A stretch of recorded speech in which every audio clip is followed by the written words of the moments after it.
Greetings everyone and welcome back to 365 Days of Prog. Today we're going to be reviewing the album Wake Up by Pope Francis. Hi, my name's Naomi. I'm an avid progressive rock fan, but I'm a long ways from knowing all the prog albums out there. But this year, I'm gonna give it a try. This is 365 Days of Prog. But yeah, before that, Merry Christmas everyone, and also Merry Hanukkah to everyone. And you know what, that just reminds me, I still have to take care of these bad boys, so let me do that in a second.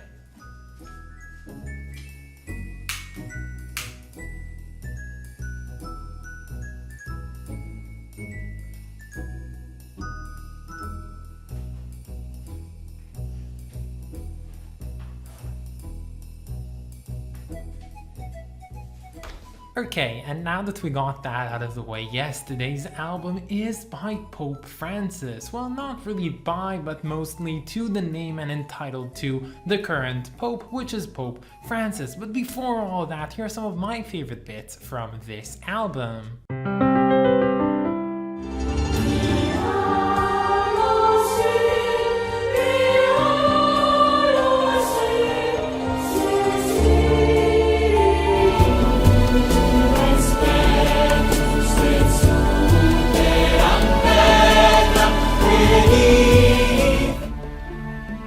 Existe una compasión mundana que no nos sirve para nada.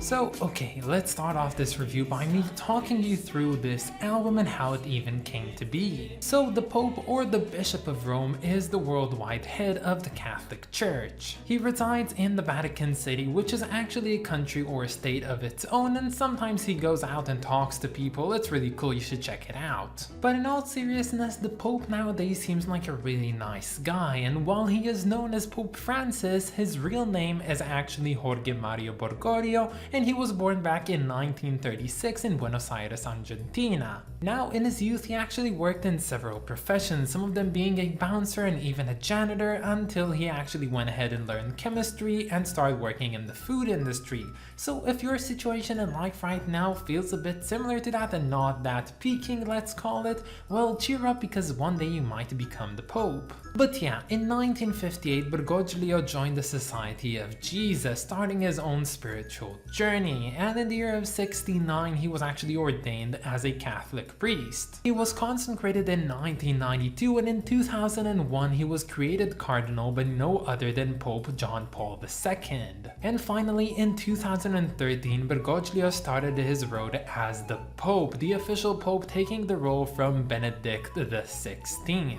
And much like the two former popes that I just talked about, Pope Francis also continued on this very peculiar trend of popes having their musical albums. Now, it's a really odd thing, but that's just the thing that they started doing at certain points. And well, while Pope Francis is known to love classical music and even tango, this one is actually entirely new to him because this album is more progressive rock oriented. Now, the choice to create this one as more of a progressive rock album was by no other than the curator and mostly composer of this album, Don Giunio Neroni, which he actually also curated the other albums for other popes. And well, in the past, when Neroni made the albums for John Paul II and Benedictus XVI, he went in different directions that weren't really prog oriented. The first album that he created for John Paul was basically a predecessor to what this album today is, and the second album he created for Benedictus is more of a Christmas themed album, which I would have loved to listen to right now, but honestly I feel like it's more up to date to listening to this album, which is prog in its essence by Pope Francis. Francis. Now, just for a bit of context, in my assembly of the list, I was looking for really obscure progressive rock albums, some unique finds that I really wanted to put on the list, and I don't remember when, where, or why, but this album popped up to me, and I saw someone write, you know, there's a progressive rock album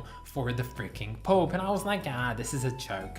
This is a misunderstanding. There's no way that the Pope has a progressive rock album, so I went ahead and searched it online, and by golly, he does have a progressive rock album. So what was the first thing that I did? I plopped it onto the list, and then that awful randomization put it all the way at the end next to Christmas, not entirely on Christmas Day, but I decided to move it around a bit because I wanted it to be the perfectest thing ever to do this episode on Christmas Day. But yeah, I'm pretty sure that everyone watching this video, or at least 99% of the people watching this, have never really listened to this album or have listened to it just in preparation for this episode. So for anyone who doesn't know what this album sounds like, I'll try and give you a brief description of what to expect from it. Well, firstly, the music on this album falls mostly under two categories, with the first and lamer one being, of course, the usual pop rock oriented music. This is most exemplified with the Latin American tune called Cuidar el Planeta, which basically means take care of the planet in Spanish, and this one is just the worst thing ever. I really didn't like it, I didn't like how it fit into this album, and it's honestly so far away from progressive rock and so into the mainstream and into the bland that I just particularly hated it. But in that category we also have the title track of Wake Up, Go, Go, Forward, which is a really nice track. It's very rock oriented and simple, but in a different sense I do think that it's kind of nice. Now, the other type of music that is most prevalent on this album is what you might call progressive rock, though if I had to categorize it, I'd say that most of it sounds more like a cinematic, ambient soundtrack sort of thing. I get why it is progressive rock to some extent because it does use the traditional instrument as well as build up on it with brass instruments, orchestration, flutes and whatnot, but the thing is, I wouldn't really necessarily call it what you might expect from progressive rock, but it somehow does also fit the bill. But if there's one thing that takes this entire album and its eclecticness and puts it all together, it has to be, well, the person behind it all, technically at least, and that's Pope Francis. You see, all of the songs on here have parts of speeches from Francis himself. They're put together very homogeneously with the entire songs, and it's honestly quite moving at times. And of course you also have like lead vocalists sometimes, and you have choirs, which there's actually at least 5 of on this album, and it's really quite cool. And it all comes together into this one big cohesive sort of spiritual journey that you're going through, but not too deep, I guess. Now, the speeches themselves are actually taken from all around the world and in different languages. Of course, the Pope is a multilingual and maybe just quite international person, and thus he speaks many languages. So the speeches on here can vary from Latin to Italian to Spanish to English to Portuguese to Corsican, which is a language which I've never heard of up until listening to this album. And every song also details in its title where and when and mostly why the speech was given, and honestly it's quite nice. For example, the first track on the album is the first speech the Pope ever gave. He gave it in Vatican City and Latin, and it's basically his inauguration or whatnot speech, and honestly it's quite moving, and having Spotify translate the lyrics was definitely a blessing thing. Another speech or song that I particularly enjoyed on this album had to be Peace Brothers. Now that's of course just me translating it over from Italian, but basically this is a cry that Pope Francis gave out for the Israelis and the Palestinians to work together in peace. And honestly, I just remember this occasion. I remember the Pope coming to Israel. I remember everything about it, and I find it really interesting when paired with this type of music. It suddenly turns really emotional to some extent, at least to me. Though if I had to say what my favorite song from this album would be, despite it being a pretty hard pick because nothing on here really stood out to me as something so great, I'd have to go with the one called Por qué sufren los niños, which basically means why do children suffer. It's a really moving speech, and honestly, while I didn't really understand a lot of it, if any of it, I just felt like the lead female vocalist paired with the choir and the flutes and everything going around was really just an emotional fest for me, and I don't know, I really liked it. I don't think that this album really made me cry, but in some way it made me kind of retrospective, thinking about myself, thinking about the world, thinking about everything that is holy, and just appreciating things. And honestly, That's more than I bargained with when I entered this album. But yeah, this album, it's no masterpiece and it does have some flaws to it, and I think that mentioning them might get me into hell, but I'm gonna say them anyways.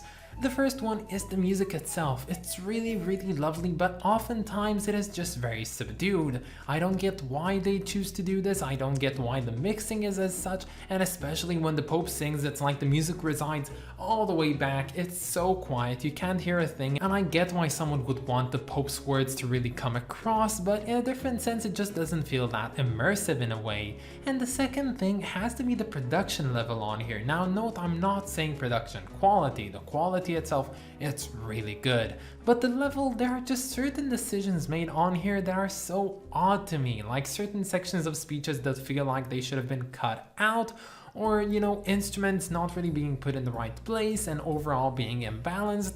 And you know, when you're the head of the Catholic Church, I would have expected you to have a good sound mixer. But yeah, seeing as this is actually my first ever Christian rock album that I'm listening to, I have to say that the experience was overall pretty positive. It is definitely not what I expected when going into this one, and I wouldn't say that I'll be coming back to this one anytime soon, but for what it's worth, it's a really nice album. Is it progressive rock? I'm still kind of debating over it. I think that world music would fit this much better, but to a certain degree it does sound good, and I guess that's what's important.